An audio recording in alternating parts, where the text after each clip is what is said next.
Olá, gente! Hoje estou aqui para falar com vocês sobre fixação de pigmentos em fios realistas feitos com dermógrafo e também na microblade. Eu sou a Mila Ribeiro, micropigmentadora, e hoje eu respondo algumas das principais dúvidas em fixação de pigmento. Então, gente, vamos falar sobre a fixação de pigmentos. Muitas pessoas me ligam, me passam no WhatsApp: poxa, Mila, fiz um fio a fio lindíssimo e o pigmento não fixou. O que será que está acontecendo? Vamos levantar algumas hipóteses quanto a isso. Quando você faz um fio a fio, seja ele no dermógrafo ou no T-Body, a gente tem que observar algumas situações. Primeiro, e mais importante, é a pele.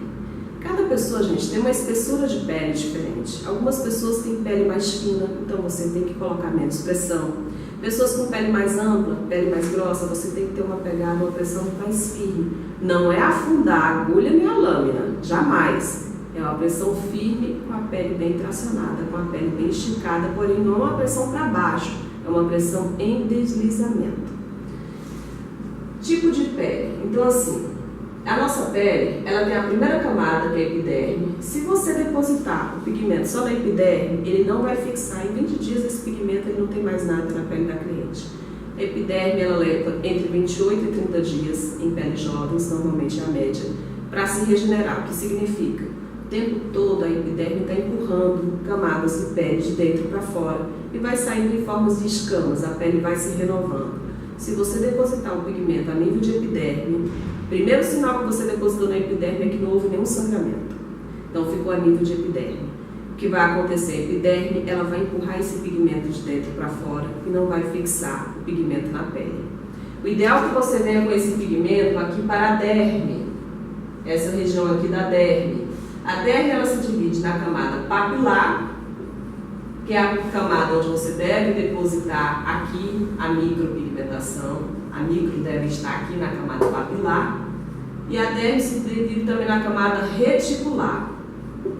São duas camadas a derme.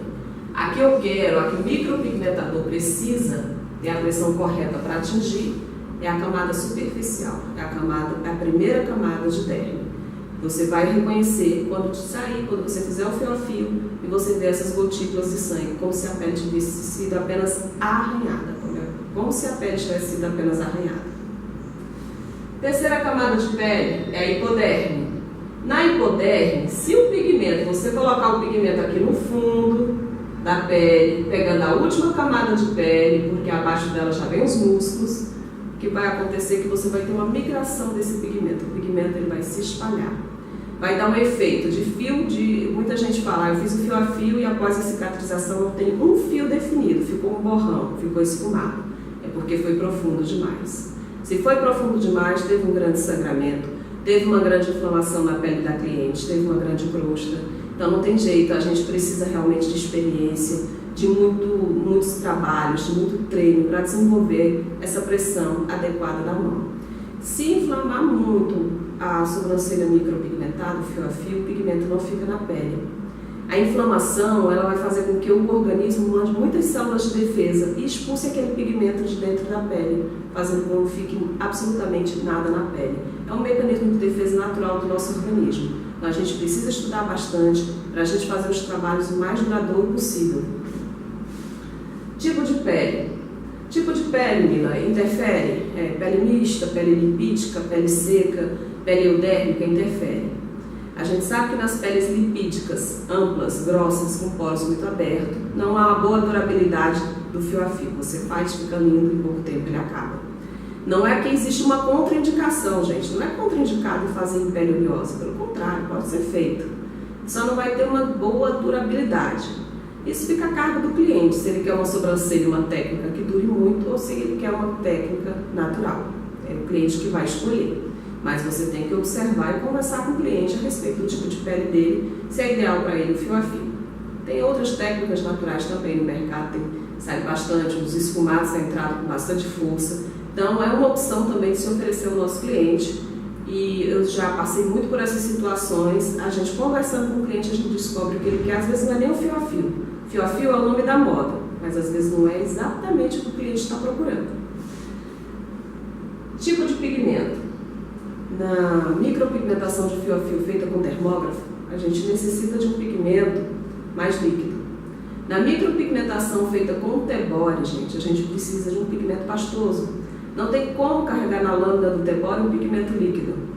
Tem que ser um pigmento pastoso. Porém, esse pigmento pastoso para a microblade faz toda a diferença, sim. Mas não pode ser um pastoso seco, rígido. Tem que ser um pastoso maleável, para que consiga entrar bem dentro da pele e haja uma boa fixação. Velocidade. Velocidade implica realmente na fixação de pigmento. Pessoas que têm a mão muito rápida não vai fixar bem o pigmento. A mão de micropigmentador é lenta, bem lenta. Então, assim, eu vejo pessoas fazendo fio assim. Não fica. Muitas vezes pega só esse iniciozinho aqui do fio, onde o profissional colocou uma pressão adequada. Depois correu com a lâmina, com a agulha e não vai fixar pigmento. Então, precisa ser bem lento. Ela precisa ser igual à velocidade do início ao final do fio. Do início ao final do fio. Você não pode ter a mesma velocidade para que você fixe o pigmento igualzinho dentro da pele. Tem que ter paciência, tem que ter uma concentração total, corpo e mente em sinergia, equilibrado, focado ali no fio a fio. Então, velocidade lenta, saturação mais oclusão. Na técnica de microblade é necessário fazer a saturação no final. Eu trabalho com microblade desde 2014. Aqui no Ceará eu fui pioneira na técnica de microblade. É super importante fazer uma boa oclusão, uma boa saturação. Então terminou, a gente já vai saturando durante o processo. Depois que termina, que o cliente aprovou, que está tudo lindo, maravilhoso, tirou a fotografia, a gente deposita o pigmento. Esse pigmento vai ficar entre 10, no máximo 20 minutos, ali entrando, né, mais dentro da pele, para fixar mais ainda, ter uma melhor fixação da cor. Por isso que ele não pode ser muito rígido, senão ele não vai penetrar muito bem na pele, né? Ele também não pode ser aguado, ele não pode ser líquido, ele tem que ser pastoso. Então, nessa hora da saturação, oclua, um método de oclusão, colocar um insufilme, colocar um filme plástico sobre a sobrancelha, isso vai causar um calor, né, uma vasodilatação e o pigmento ele vai impregnar melhor na pele. Saturação mais oclusão, falei agora, cuidados pós-microblade. É muito importante a parte do cliente. A gente tem que conversar com a nossa cliente seriamente, micropigmentação é sério. Então ela tem que ter um bom repouso da sobrancelha em casa. Durante 10 dias, ela vai ter todos aqueles cuidados que a gente já sabe, que é evitar sol, calor excessivo, sauna, praia, piscina, não coçar. Mas é muito importante na técnica de fios de tebore, uma compressa de água morna no primeiro dia. Pelo menos fazer 5 compressas de água morna a cada meia hora. Isso vai fazer com que a pele fixe melhor o pigmento através da vasodilatação. E vai criar uma crosta bem fininha, vai fazer com que a cicatrização ela retarde um pouco. Tem uma crosta bem fininha e não vai arrancar. Essa crosta, quando sair, ela não vai tirar muito da cor, ela não vai puxar muito do pigmento. Então, conscientizar o cliente que ele tem que fazer essas compressas de água morna no primeiro dia, usar um cicatrizante adequado para a micropigmentação e os outros cuidados que todo micropigmentador já sabe. Eu espero ter ajudado. Até a próxima!